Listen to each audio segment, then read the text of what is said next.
Hello दोस्तों, good afternoons. आप लोग कैसे हैं? दुआ करता हूं कि आप लोग अच्छे होंगे। I am Dharmendra Kumar, lecturer of government polytechnic Arwal. तो दोस्तों, आज हम स्टडी करेंगे इंजीनियरिंग मैकेनिक्स के एक इम्पोर्टेंट टॉपिक फ्रिक्शन के बारे में। यानी कि आपका यूनिट नंबर 3 है फ्रिक्शन, उसके बारे में हम लोग स्टडी करेंगे।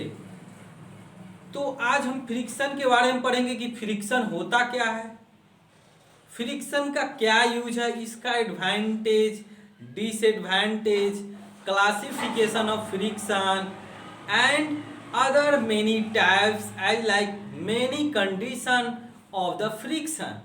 यानी कि हर एक कंडीशन में हम फ्रिक्शन निकालेंगे। जब कोई बॉडी हॉरिजॉन्टल प्लेन पे रखा हुआ है तब उसमें फ्रिक्शन कैसे लगेगा, वहां पर हम स्टडी करेंगे वेरियस कंडीशन। जब कोई फोर्स अप्लाई कर रहा है parallel to plane, incline to plane, इस तरह से, तब हम वहां पर देखेंगे फ्रिक्शन। वहां पर फ्रिक्शन का वैल्यू, लोड का वैल्यू कितना होगा, हम वन बाय वन डिस्कस करेंगे। तो सबसे पहले दोस्तों हम आज देखते हैं, स्टडी करते हैं फ्रिक्शन होता क्या है, यानी कि फ्रिक्शन के डिफिनीशन के बारे में हम लोग देखते हैं। तो फ्रिक्शन, जब देखिए फ्रिक्शन के बारे में समझिए, जब कोई बॉडी किसी दूसरे बॉडी पर क्या होता है, कांटेक्ट होता है ऑन द सरफेस, और क्या करता है, स्लाइड करता है, मूव करता है, तब उसके बीच एक रेजिस्टेंस क्रिएट होता है। यानी कि रेजिस्टेंस मीन्स कोई भी बॉडी क्या होता है, पूरा सरफेस प्लेन नहीं होता है। यानी कि हर एक बॉडी में क्या होता है, इरेगुलरिटी, सरफेस में क्या होता है, इरेगुलरिटी होता है।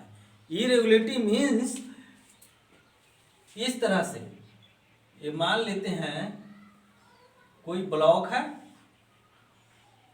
ये कोई ब्लॉक है, तो इसके सरफेस पे क्या होता है, इरेगुलरिटीज होता है, जिसके कारण क्या होता है, जब कोई इस पर अनदर बॉडी क्या करेगा, मूव करेगा, स्लाइड करेगा इस पर, तो क्या होता है, ये दोनों के बीच क्या हो जाता है, इंटरलॉकिंग हो जाता है। क्या हो जाता है, इंटरलॉकिंग हो जाता है। इस इंटरलॉकिंग के बीच क्या होता है, ये बॉडी क्या करेगा, मूव करेगा। कब, जब इसमें फोर्स इंक्रीज करना पड़ेगा। जब फोर्स इंक्रीज क्यों करना पड़ रहा है, यही यहां पर जो क्या कर रहा है, इंटरलॉकिंग हो रहा है। यानी कि इंटरलॉकिंग किस लिए हो रहा है, फ्रिक्शन के कारण। इंटरलॉकिंग किस लिए हो रहा है, फ्रिक्शन के कारण हो रहा है। तो इस कंडीशन में हम क्या देखेंगे, यहां पर फ्रिक्शन क्या हो रहा है, जनरेट हो रहा है। फ्रिक्शन क्या हो रहा है, जनरेट हो रहा है। तो क्या हम कैसे डिफिनीशन बोलेंगे, when a body slides on another body in the surface or on the surface, then the body interlocking each other, then that is known as friction। उसको क्या बोलेंगे, फ्रिक्शन। और फ्रिक्शन फोर्स क्या होता है, जब इसमें क्या करेंगे, इस बॉडी को मूव कराने के लिए फोर्स लगाएंगे, इसमें क्या लगाएंगे, फ्री फोर्स लगाएंगे, तो यहां पर एक फोर्स जनरेट होगा जो बॉडी को क्या करेगा, रोक के रखेगा, इंटरलॉकिंग करके रखेगा, जिसको हम क्या बोलते हैं, फ्रिक्शनल फोर्स बोलते हैं। क्या बोलते हैं, फ्रिक्शनल फोर्स बोलते हैं। अब देखिए इस बॉडी में, इस ब्लॉक में हम पी फोर्स अप्लाई करेंगे, इस ब्लॉक में हम पी फोर्स अप्लाई करेंगे, धीरे धीरे पी का वैल्यू हम क्या करेंगे, इंक्रीज करेंगे। धीरे धीरे पी का वैल्यू हम क्या करेंगे, इंक्रीज करते जाएंगे, क्योंकि जब ये बॉडी क्या है, रेस्ट कंडीशन में है, जब ये ब्लॉक क्या है, रेस्ट कंडीशन में है, तब इसके बीच का फ्रिक्शन क्या होगा, इस फोर्स से इस फ्रिक्शन का वैल्यू क्या होगा, ज्यादा होगा। जब बॉडी क्या करेगा, स्लाइड नहीं करेगा, तो इस कंडीशन में क्या बोलेंगे, इसमें कौन सा फोर्स लग रहा है, इसमें कौन सा फ्रिक्शन लग रहा है, स्टैटिक फ्रिक्शन। यानी कि F of friction greater than P, यानी कि इस कंडीशन में क्या हो जाएगा, बॉडी यानी कि मोशन डज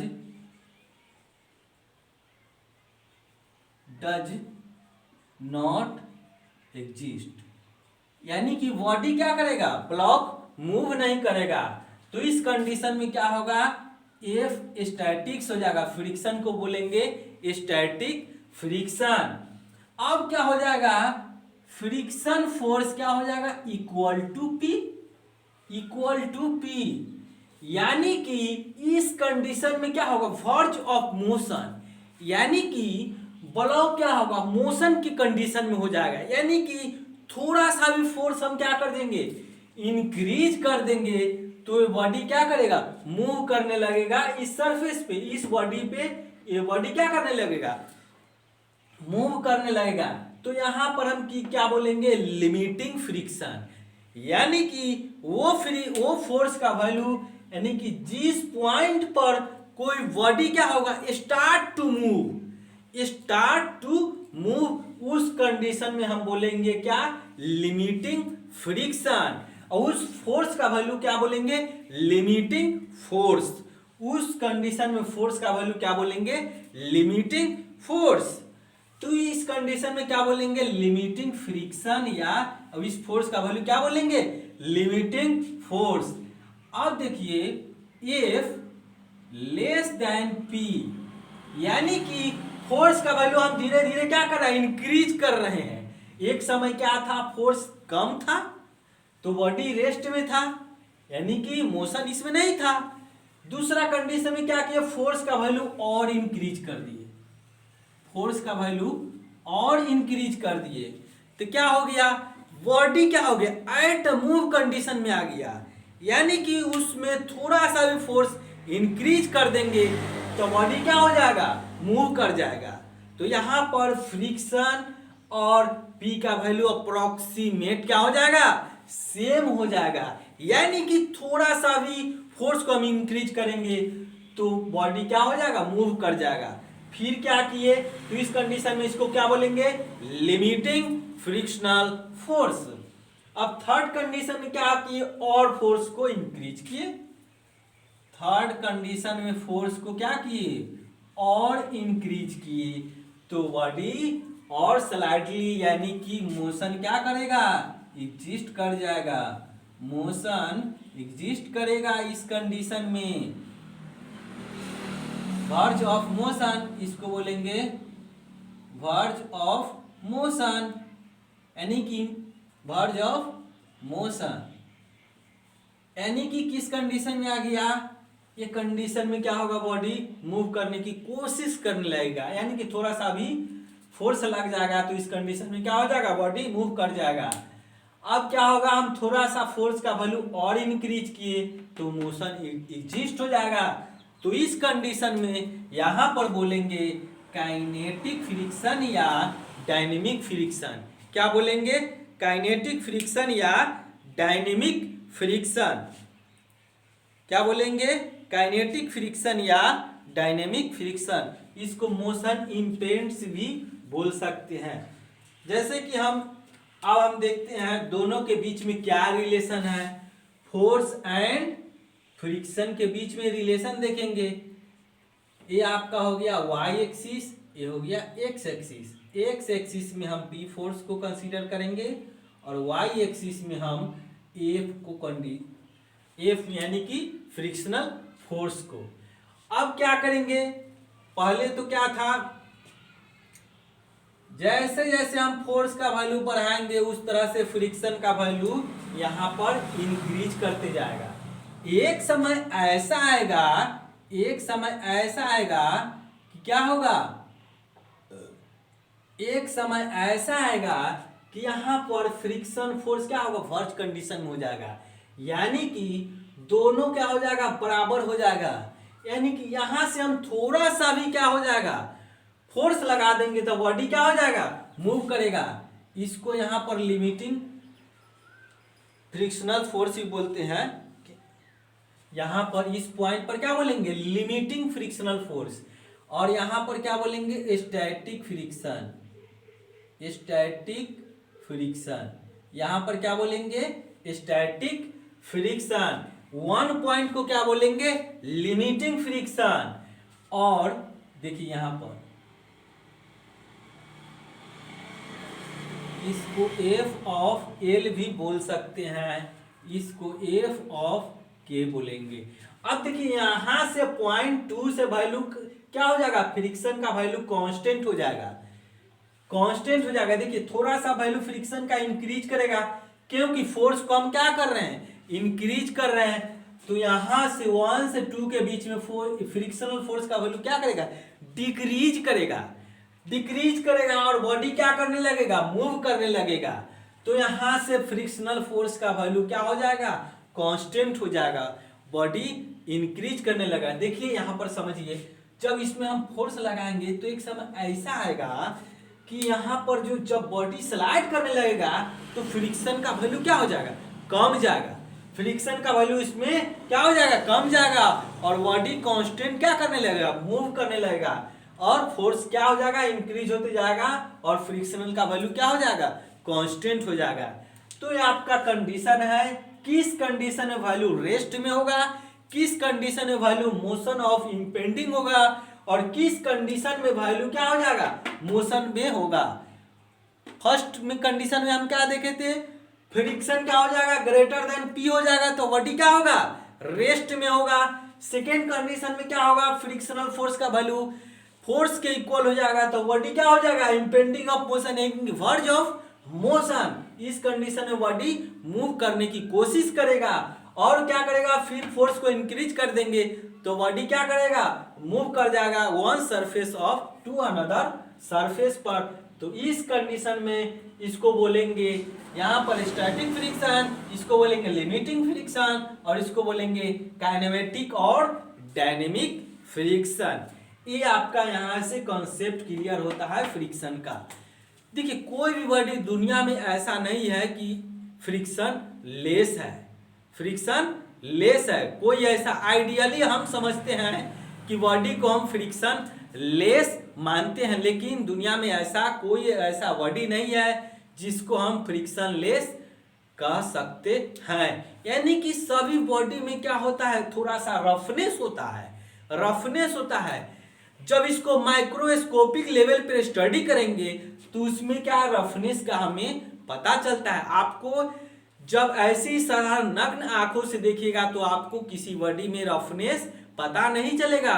जब कोई बॉडी में पूरा पेंट किया हुआ है, एकदम उस पे पूरा कोटिंग किया हुआ है, जब कोटिंग भी किया हुआ है फुल कोटिंग, तभी भी वहां पर कुछ न कुछ माइक्रोस्कोपिक लेवल पर क्या होगा, रफनेस होगा, जिसके कारण क्या होगा, फ्रिक्शन जनरेट होगा।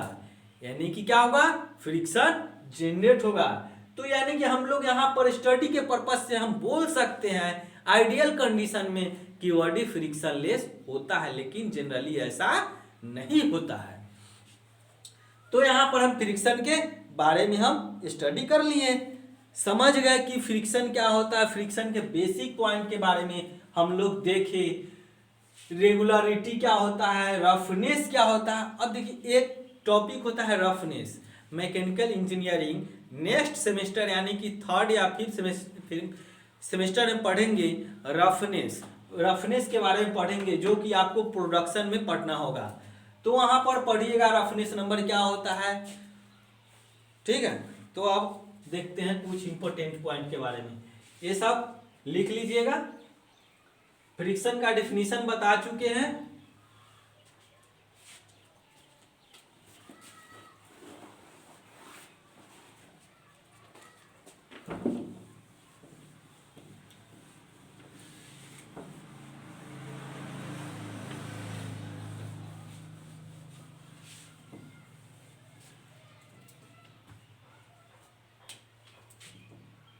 इस तरह से कोई बॉडी है सरफेस पे, ए इसको सरफेस बोलेंगे, इस पे पी फोर्स लग रहा है, इसका वेट क्या हो जाएगा, डब्ल्यू हो जाएगा और इसका नॉर्मल फोर्स हो जाएगा, ये नॉर्मल फोर्स हो गया। और इस पे जो फ्रिक्शन लगेगा अपोजिट में, इसको स्मॉल एफ से डिनोट करेंगे। तो एन क्या हो जाएगा, N equal to normal force बोलेंगे normal reaction force, normal reaction force, normal reaction बोल सकते हैं। W इक्वल टू क्या हो जाएगा, weight of the body, weight of the body, P हो जाएगा अप्लाइड लोड, P क्या हो जाएगा, अप्लाइड लोड हो गया। F इक्वल टू क्या हो गया, फ्रिक्शन फोर्स, फ्रिक्शनल फोर्स हो गया। F इक्वल टू क्या हो गया, फ्रिक्शनल फोर्स हो गया। ये आपका इंपॉर्टेंट पॉइंट है रिलेटेड टू दिस कंडीशन, यानी कि इसके बारे में, यानी कि क्या हो जाएगा, नॉर्मल हमेशा परपेंडिकुलर रहेगा। अब क्या करेंगे यहाँ पर इक्विलिब्रियम कंडीशन के लिए, इससे प्रीवियस लेक्चर में हम लोग यूनिट में हम क्या देखे थे, इक्विलिब्रियम के बारे में। इक्विलिब्रियम में हम क्या देखते थे, वहां पर हम रिएक्शन निकालते थे, कोई भी अननोन फोर्स को निकालते थे, तब वहां पर हम फोर्स को निकालने के लिए क्या अप्लाई करते थे, अब equation of equilibrium. Equation of equilibrium means horizontal, summation of horizontal force is equal to 0, summation of vertical force is equal to 0, और summation of moment at any point is equal to 0।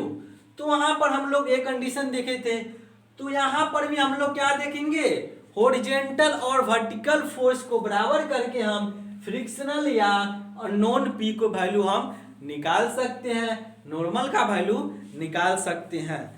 तो कुछ term point है इससे related, कुछ important term है जिसको हम देख लेते हैं। तो सबसे पहले हम लोग क्या देखेंगे, कोफिशिएंट ऑफ फ्रिक्शन के बारे में। क्या देखेंगे, कोफिशिएंट ऑफ फ्रिक्शन क्या होता है। देखिए कोफिशिएंट ऑफ फ्रिक्शन क्या बताता है, यह एक रेशियो को बताता है जो फ्रिक्शनल फोर्स और फ्रिक्शनल फोर्स और नॉर्मल फोर्स का क्या होता है, रेशियो होता है। It is defined as the ratio of frictional force to the normal force of a body is known as coefficient of friction, is known as coefficient of friction,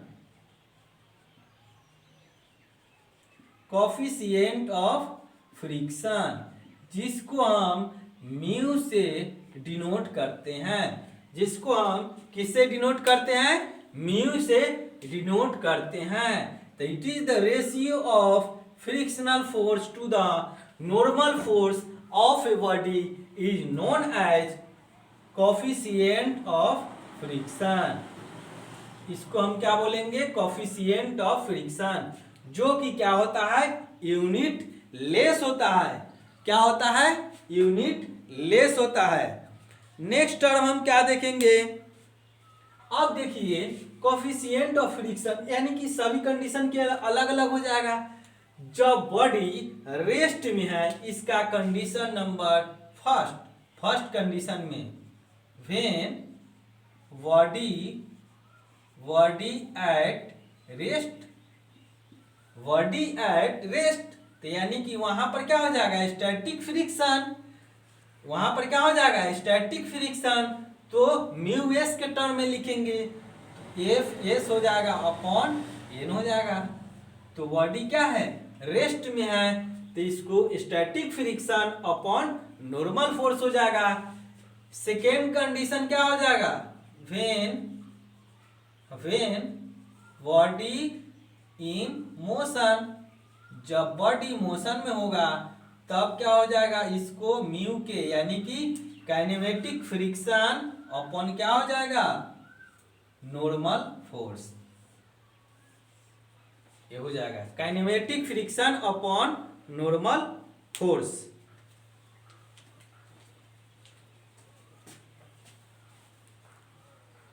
तो इसको लिखते जाइएगा, यानी कि कोफिशिएंट ऑफ फ्रिक्शन क्या होता है, coefficient of friction is the ratio of frictional force to the normal force of a body. इसमें टू कंडीशन हो जाएगा, व्हेन बॉडी एट रेस्ट, तब इसका कोफिशिएंट ऑफ फ्रिक्शन क्या हो जाएगा, static friction upon normal, when body in motion तो kinematic friction upon normal. ये आपका दो कंडीशन हो गया। अब फिर हम क्या देखेंगे, फर्स्ट पॉइंट पढ़ लिए कोएफिशिएंट ऑफ फ्रिक्शन, फिर नेक्स्ट पॉइंट हम लोग देखेंगे एंगल ऑफ फ्रिक्शन। क्या देखेंगे, एंगल ऑफ फ्रिक्शन। तो यहां पर हम लोग देखते हैं एंगल ऑफ फ्रिक्शन क्या होता है।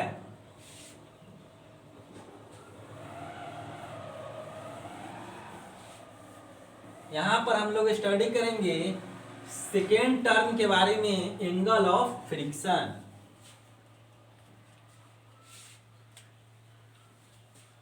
सेकेंड टर्म क्या था, एंगल ऑफ फ्रिक्शन।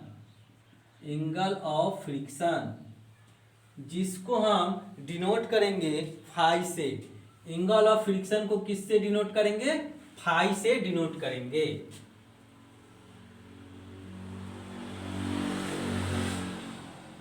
ये कोई बॉडी है, इस तरह से स्लाइड कर रहा है, ये आपका नॉर्मल फोर्स लग रहा है, यहाँ पर फ्रिक्शन लग रहा है, नीचे क्या लग रहा है, W लग रहा है। तो F और N के बीच में एक रिजल्टेंट फोर्स होगा, ये आपका रिजल्टेंट हो जाएगा। ये क्या हो जाएगा, रिजल्टेंट हो जाएगा। अब ये जो है F, यहाँ पर F जो है, ये जो ABC कंडीशन में यहाँ पर जो F किसके बराबर हो जाएगा, ये जो फ्रिक्शन हो जाएगा P और Q पॉइंट मानते हैं, तो P Q किसके बराबर हो जाएगा, A और B के बराबर हो जाएगा। इस तरह से यहां पर देखिए,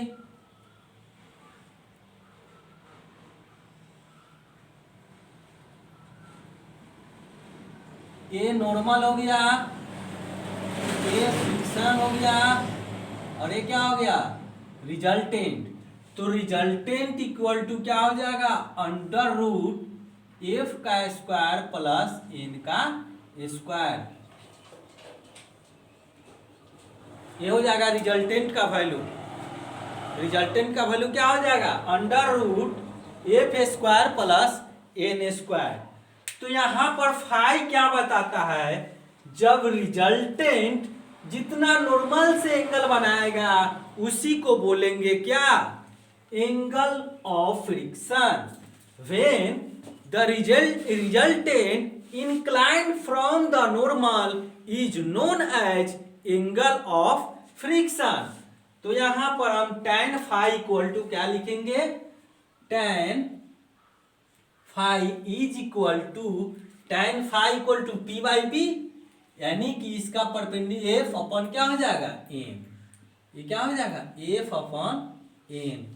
तो फाई इक्वल टू क्या हो जाएगा, tan इनवर्स F अपॉन क्या हो जाएगा, A।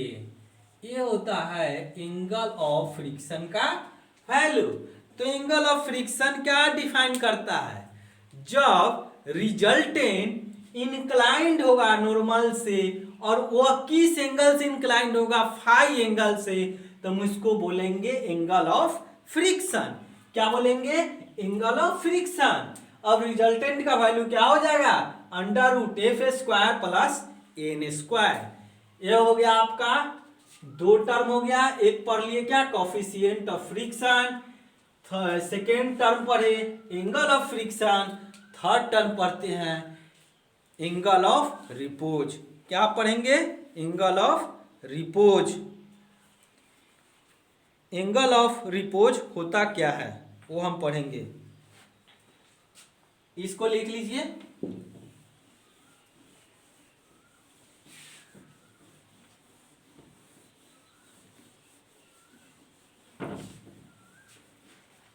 देख दे कितना टाइम हुआ, देखो कितना देर हुआ, 24। पढ़ेंगे angle of repose. Angle of repose इसको समझिए पहले, एंगल ऑफ रिपोज होता क्या है। ये सरफेस हो गया,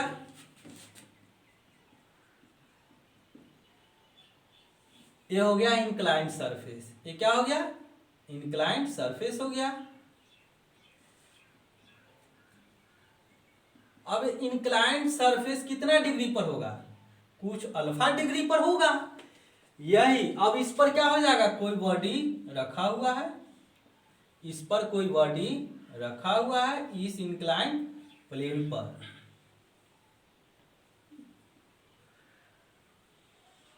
इसका वेट क्या हो जाएगा? W।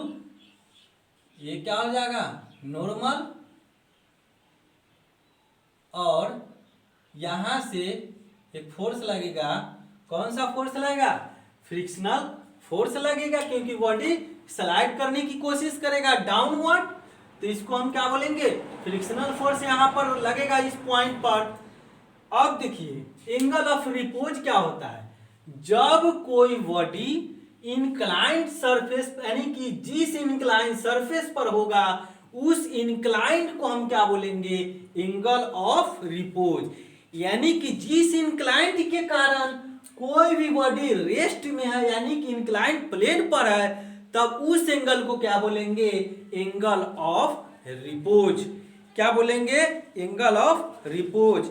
Angle of inclined plane when the body is about to slide down. देख रहे हैं क्या करेगा? बॉडी क्या करेगा?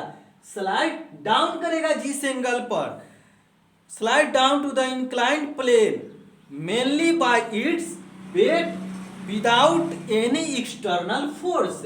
यानी कि विदाउट, यानी कि कोई एक्सटर्नल फोर्स उस पर नहीं लगाया गया हो, तो कोई एक्सटर्नल फोर्स इस पर नहीं लगा है, तब उस कंडीशन में क्या बोलेंगे? एंगल ऑफ रिपोज बोलेंगे। अब देखिए यहां पर इसको कंपोनेंट तोड़ेंगे। अब यहां पर समझिए ए अल्फा ई अल्फा के बराबर हो जाएगा। अब देखिए क्यों ए अल्फा इस अल्फा के बराबर हो जाएगा। ये देखिए ये भी 90 डिग्री, ये भी क्या हो जाएगा? 90 डिग्री। इस प्लेन के और इसके बीच 90 डिग्री होगा। ये अल्फा तो ये क्या हो जाएगा? 90 माइनस अल्फा। ये एंगल इसको नीचे की ओर एक्सटेंड कर देंगे तो ये कितना डिग्री? ये भी 90 degree. This 90 degree 90 minus alpha, तो ये भी कितना हो जाएगा? Alpha.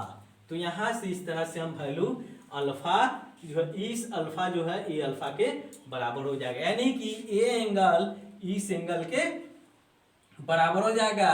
A B C angle B A C is equal to angle A B C. A B C means नहीं, ए बी सी नहीं, ये हो जाएगा डी डी बी सी। यानी कि angle A B A D, angle B A D is equal to angle D B C हो जाएगा। देखिए होगा कि नहीं? ये अल्फा, तो इस ट्रिंगल में हम जाएंगे, ए बी सी में जाइए, ये राइट एंगल ट्रिंगल है, यहां पर ये 90 डिग्री होगा, यहां पर 90 डिग्री, तो अल्फा ये 90, तो ये 90 minus alpha third angle 90 minus alpha, क्योंकि राइट एंगल ट्रिंगल है और सभी का सम 180 डिग्री के बराबर होगा। तो राइट एंगल देखिए यहां पर एंगल है, ये मान लेते हैं अल्फा है, ये क्या है? 90 डिग्री है, तो ये एंगल कितना हो जाएगा? 90 माइनस अल्फा। तो इसी तरह एक राइट एंगल एबीसी है, तो ये अल्फा, तो ये 90 डिग्री, तो ये 90 माइनस अल्फा, तो फिर एक राइट एंगल ए बना इसके, यानी कि बी सी डी एक राइट एंगल बना। तो ये आपका 90 माइनस अल्फा, ए 90, तो ये कितना हो जाएगा? अल्फा। तो इससे हम इस रिलेशन से हम फाइंड करेंगे इस अल्फा, यानी कि angle B A D equal to angle D B C के बराबर होगा। अब देखिए फ्रिक्शन का कंडीशन हम देख लिए थे, वहां पर बॉडी क्या करेगा? स्लाइड करेगा, मूव करेगा। अब यहां पर कुछ फ्रिक्शन हम पढ़ेंगे, यानी कि कुछ इंपॉर्टेंट फ्रिक्शन, यानी कि स्लाइडिंग फ्रिक्शन क्या होता है, रोलिंग फ्रिक्शन क्या होता है, और काइनेटिक फ्रिक्शन क्या होता है। फ्रिक्शन का क्लासिफिकेशन कुछ इस तरह से होगा। अब यहां पर हम देखेंगे फ्रिक्शन का मेन क्लासिफिकेशन ड्राई फ्रिक्शन और फ्लूइड फ्रिक्शन होता है। ड्राई फ्रिक्शन मींस क्या होता है, जब कोई बॉडी ड्राई में कांटेक्ट होगा, ड्राई मींस उस पर कोई लिक्विड अप्लाइड नहीं होगा। फ्रिक्शन जनरेट कब होगा, जब ड्राई सरफेस पर कोई बॉडी क्या करेगा, स्लाइड करेगा, कांटेक्ट करेगा, मूव करेगा, तो उस कंडीशन में क्या बोलेंगे, ड्राई फ्रिक्शन। जब हम किसी सरफेस पर, जब टू सरफेस क्या करेगा, स्लाइड करेगा, तो उस पर हम क्या करेंगे, लिक्विड सप्लाई कर देंगे, लिक्विड अप्लाई कर देंगे, तो वहां पर हम बोलेंगे फ्लूइड फ्रिक्शन। तो ड्राई फ्रिक्शन भी दो प्रकार के होगा, स्लाइडिंग फ्रिक्शन और रोलिंग फ्रिक्शन। तो स्लाइडिंग फ्रिक्शन क्या होता है, जब कोई बॉडी एक दूसरे पे क्या करेगा, स्लाइड करेगा, स्लाइड करेगा, तो उसको हम क्या बोलेंगे, स्लाइडिंग फ्रिक्शन। उसमें हम क्या बोलेंगे, स्लाइडिंग फ्रिक्शन। स्लाइड करेगा, जब कोई बॉडी क्या करेगा, रोटेट करेगा, बॉडी क्या करेगा, रोटेट करेगा। मान लिए ये क्या है, सिलेंड्रिकल, सिलेंड्रिकल ब्लॉक है, ये क्या है, सिलेंड्रिकल ब्लॉक है, इस तरह से।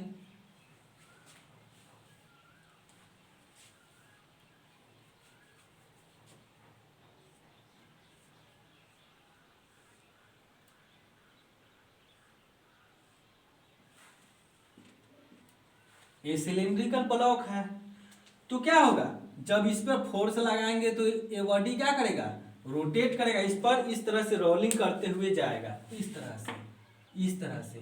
तो इसमें जो फ्रिक्शन क्रिएट होगा उसको क्या बोलेंगे, रोलिंग फ्रिक्शन। यानी कि इस तरह से रोल करते हुए जब कोई बॉडी क्या हो जाएगा, रोलिंग सरफेस पर क्या होगा, रोल करेगा, तो उसमें जो फ्रिक्शन जनरेट होगा उसको हम क्या बोलेंगे, रोलिंग फ्रिक्शन बोलेंगे।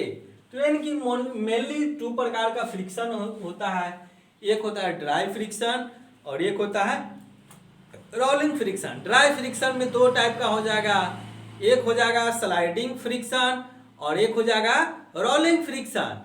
तो क्या हो जाएगा, जब बॉडी किसी सरफेस पर स्लाइड करेगा तो उसमें स्लाइडिंग फ्रिक्शन होगा। जब कोई बॉडी किसी सरफेस पर क्या करेगा, रोल्स करेगा, तो वहां पर जो फ्रिक्शन जनरेट होगा उसको हम क्या बोलेंगे, रोलिंग फ्रिक्शन। क्या बोलेंगे, रोलिंग फ्रिक्शन। अब हम रिलेशन देखेंगे, यानी कि तीन टर्म हम वहां पर पढ़े थे, कौन कौन, एक पढ़े थे कोफिशिएंट ऑफ फ्रिक्शन, एक पढ़े थे एंगल ऑफ फ्रिक्शन और एक पढ़े थे एंगल ऑफ रिफोज।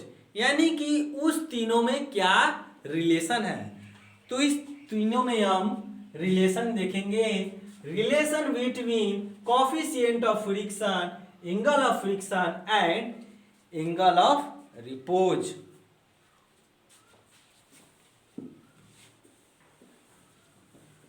वो हम रिलेशन देख लेते हैं।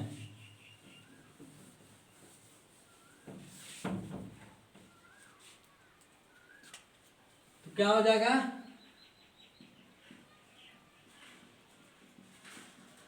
Relation between coefficient of friction means, coefficient of friction means mu, angle of friction means क्या, फाई एंड अल्फा।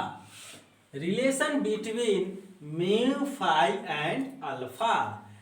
अब क्या हो जाएगा, मान लेते हैं एक बॉडी है, क्या है, एक बॉडी है W, ये क्या है, इंक्लाइंड सरफेस पर रखा हुआ है, इंक्लाइंड सरफेस पे क्या है, रखा हुआ है, और ओ ए क्या है, ये इंक्लाइंड प्लेन है, ये लिखना जरूरी है, लिखना आप लोग लिख लीजिएगा, let a body W resting on inclined plane OA and which inclined by alpha degree and friction generated on the inclined surface and body यानी कि friction generated between inclined plane and body is known as F and normal force perpendicular to OA यानी कि inclined plane OA is called normal force. Then weight acting in the vertical downward direction is known as W. ये हो जाएगा आपका क्या W. And angle of friction बताए थे, angle of repose बता चुके हैं. ये अल्फा क्या है, angle of repose.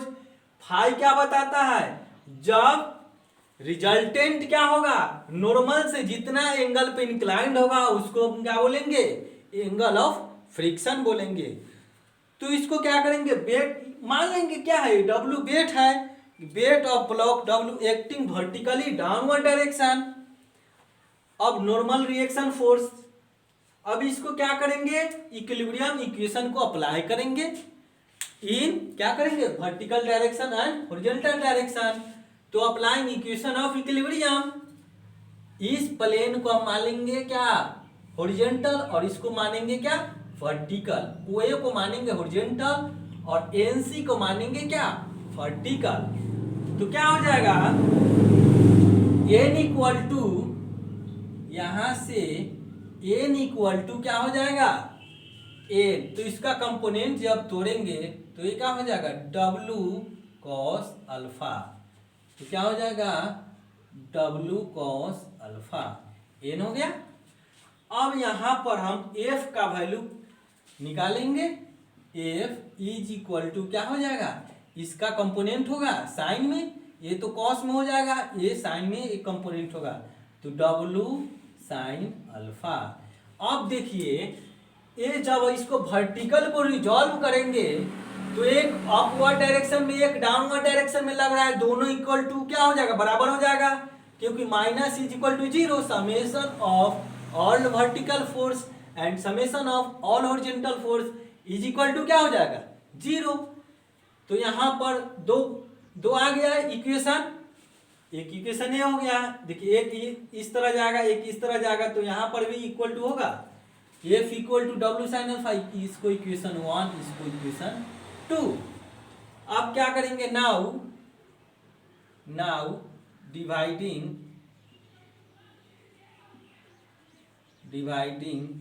Equation 2 by equation 1, यानी कि इक्वेशन 2 को हम इक्वेशन 1 से क्या करेंगे डिवाइड कर देंगे.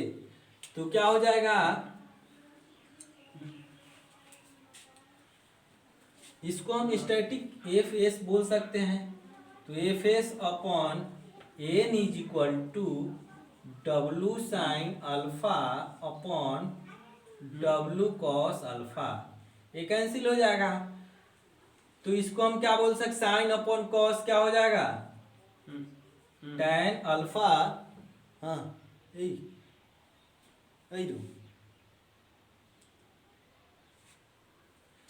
tan alpha is equal to F of S upon क्या हो जाएगा एफ ऑफ एन हो जाएगा. एक कंडीशन ये हो गया.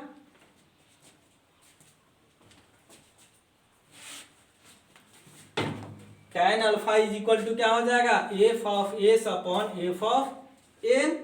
अब क्या होता है, ये इक्वेशन 1 हो गया. अब हम जानते हैं tan phi angle of friction is equal to क्या होता है, tan phi is equal to F upon N होता है. इसको इक्वेशन नंबर 2 मान लेंगे. और म्यू इक्वल टू क्या होता है, mu equal to F upon N. Mu equal to क्या होता है एफ अपॉन एन. तो 1, इसको हम 3 मान लेंगे, इसको हम 4 मान लेंगे और इसको क्या मान लेंगे 5. फ्रॉम इक्वेशन 3, 4 एंड 5, यानी कि तीनों में क्या F upon N, F upon N, F upon N. तो फ्रॉम फ्रॉम इक्वेशन 3, 4 एंड 5। तो क्या हो जाएगा, tan alpha is equal to tan five is equal to, इसको म्यू एस लिख सकते हैं, इसको क्या लिख सकते हैं, म्यू एस, यानी कि कोफिशिएंट ऑफ फ्रिक्शन। तो इसको हम when equating first and second term, तो क्या हो जाएगा, tan alpha is equal to क्या हो जाएगा, tan फाइव, यानी कि अल्फा इक्वल टू 5, यानी कि एंगल ऑफ रिपोज किसके बराबर हो जाएगा, एंगल ऑफ फ्रिक्शन के बराबर हो जाएगा। किस कंडीशन में, जब इस पर फोर्स हम अप्लाई नहीं करेंगे तब क्या हो जाएगा, ये क्या हो जाएगा, इस कंडीशन में क्या हो जाएगा, बॉडी वर्ज ऑफ मोशन पे रहेगा। तो ये आपका रिलेशन है किसके किसके बीच में, म्यू फाइव एंड अल्फा के बीच में रिलेशन हो गया। टाइप्स ऑफ फ्रिक्शन भी हो गया। अब क्या हम देखेंगे, advantage and disadvantage of the friction, यानी कि इसका एडवांटेज क्या हो सकता है, फ्रिक्शन के कारण हम क्या कर सकते हैं, ड्राइव चलते हैं सरफेस पर, क्या करते हैं हम फ्रिक्शन के कारण चलते हैं, वॉक करते हैं, इस पर हम फ्रिक्शन के कारण लिख रहे हैं, यानी कि we can write by the friction, बिना फ्रिक्शन पर हम, बिना फ्रिक्शन के कारण इस पर हम नहीं लिख सकते हैं, क्योंकि जब ये क्या हो जाएगा, इसमें रफनेस जीरो हो जाएगा, ये फ्रिक्शन लेस हो जाएगा, तो इसमें इंक अडेयर नहीं होगा, यानी कि इसमें इंक नहीं चिपकेगा, इसलिए इस पर बिना फ्रिक्शन के इस पर लिखना पॉसिबल नहीं है। तो क्या हो जाएगा, एडवांटेज इसका क्या हो जाएगा, फ्रिक्शन के कारण हम क्या कर चल सकते हैं, लिख सकते हैं, राइट कर सकते हैं, ये हो जाएगा आपका एडवांटेज। अब डिसएडवांटेज क्या हो जाएगा, friction oppose, friction oppose the friction oppose relative motion between two surface. क्या करता है फ्रिक्शन, क्या करता है, दो बॉडी के बीच के मोशन को क्या करता है, अपोज करता है, तो इसके कारण क्या होगा, एनर्जी डिस्ट्रॉयड होता है, क्या होता है, एनर्जी डिस्ट्रॉयड होता है, एनर्जी स्पेंड होता है। अब क्या होता है, फर्स्ट एडवांटेज और डिसएडवांटेज देख लिए। सेकेंड एडवांटेज हम देखेंगे, the transfer of motion from one place to another place, यानी कि फ्रिक्शन के कारण। अब देखिए कैसे होगा फ्रिक्शन के कारण, हम आटा चक्की मिल देखें जहां पर गेहूं पिसाता है, वहां पर क्या होता है, एक बेल्ट के थ्रू हम क्या करते हैं, एनर्जी को ट्रांसफर करते हैं, यानी कि पावर को ट्रांसफर करते हैं। क्या होता है, बेल्ट के थ्रू जनरेटर से लगा हुआ होता है। अब यहां पर एक मशीन क्या कर रहा है, रोटेट कर रहा है, उस बेल्ट को कनेक्ट करता है एक दूसरे मशीन के पार्ट से। अब क्या करता है, उस बेल्ट जो होता है फ्रिक्शन के कारण उसको रोटेट कराता है। जब उसमें फ्रिक्शन नहीं होगा तो क्या हो जाएगा, रोटेट नहीं होगा, यानी कि हम पावर को ट्रांसमिशन करते हैं from one point two another point by the friction. ये आपका एडवांटेज हो गया। The friction causes wear and tear, यानी कि फ्रिक्शन के कारण क्या होता है, कोई भी चीज क्या होता है, घिसता है, यानी कि कोई भी मशीन का पार्ट्स हो गया, किसी भी अगर आप नया बाइक लेते हैं तो वहां पर कहा जाता है कि आपको लुब्रिकेंट जो है बहुत जल्दी चेंज करना पड़ेगा। क्यों, क्योंकि वहां पर सभी मशीन क्या है, उसका पिस्टन एंड सिलेंडर क्या है, न्यू है, तो न्यू है, तो वहां पर जब कोई भी बॉडी के बीच में क्या होगा, स्लाइड होगा, घर्षण होगा, फ्रिक्शन होगा, तो उसमें क्या होगा, कुछ डिब्री जो निकलेगा, डिब्री यानी कि कुछ छोटा छोटा कण निकलेगा। कण क्यों निकलेगा, जब दो बॉडी के बीच क्या हो गया, फ्रिक्शन हो गया, फ्रिक्शन रेजिस्टेंस क्रिएट हो गया, तो उसमें डिब्री निकला, तो उसको हटाने के लिए, रिमूव करने के लिए हम बहुत कम दिन में क्या करते हैं, यानी कि लुब्रिकेंट को क्या करते हैं, चेंज करते हैं, यानी कि फर्स्ट, उसके बाद सेकेंड में कुछ और ज्यादा दिन बढ़ जाता है, तो इस तरह से हम लुब्रिकेंट को डे बाय डे हम चेंज करते जाते हैं, क्योंकि वहाँ पर क्या होता है, फ्रिक्शन के कारण उसमें डिब्री क्रिएट हो जाता है, डिब्री बनता है यानी कि फ्रिक्शन घिसता है, तो उसको निकालने के लिए। तो ये आपका हो गया फ्रिक्शन के कारण वियर एंड टियर होता है, यानी कि डिसएडवांटेज हो गया।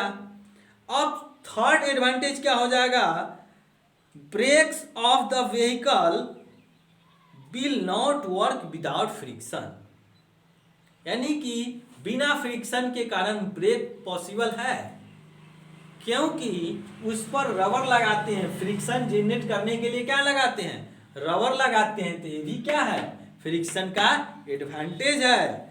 तो overall efficiency of machine reduce due to friction, यानी कि फ्रिक्शन के कारण मशीन का एफिशिएंसी क्या होता है, कमता है। जब मशीन, मान लीजिए जब मशीन को हम पावर दिए, मशीन को पावर दिए तो पावर रिड्यूस हो जाता है, किसके कारण, कुछ पावर फ्रिक्शन के कारण रिड्यूस हो जाएगा। तो वहां पर क्या हुआ, फ्रिक्शन के कारण बॉडी का पावर क्या हो गया, रिड्यूस हो गया, तो इफिशियंसी अपने आप क्या हो जाएगा, रिड्यूस कर जाएगा। इफिशियंसी क्या होता है, efficiency output upon input. Efficiency is defined as output work upon input work.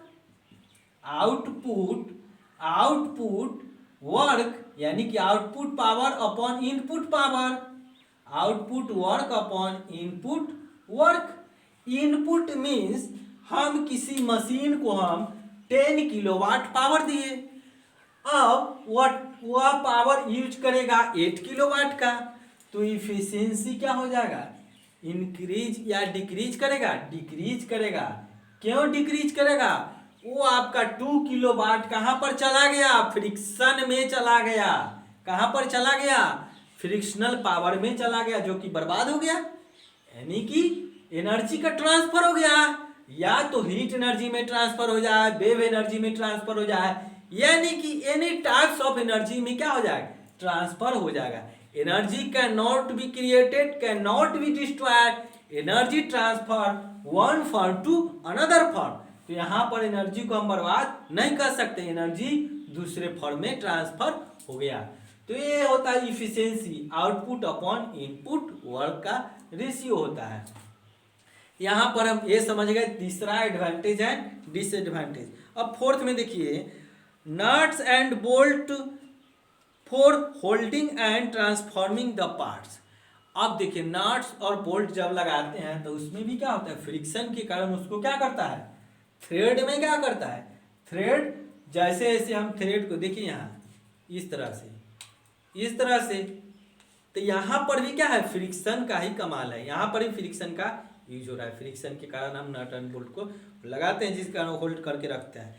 Due to friction heat is produced causing damage of the machinery. हम बताए थे फ्रिक्शन के कारण क्या होता है, मशीन डैमेज हो सकता है। तो ये आपका एडवांटेज एंड डिसएडवांटेज हो गया, ठीक है। इसको हम पीडीएफ प्रोवाइड कर देंगे, इस लेक्चर का पीडीएफ हम प्रोवाइड कर देंगे, जो आप लोग लिख लीजिएगा।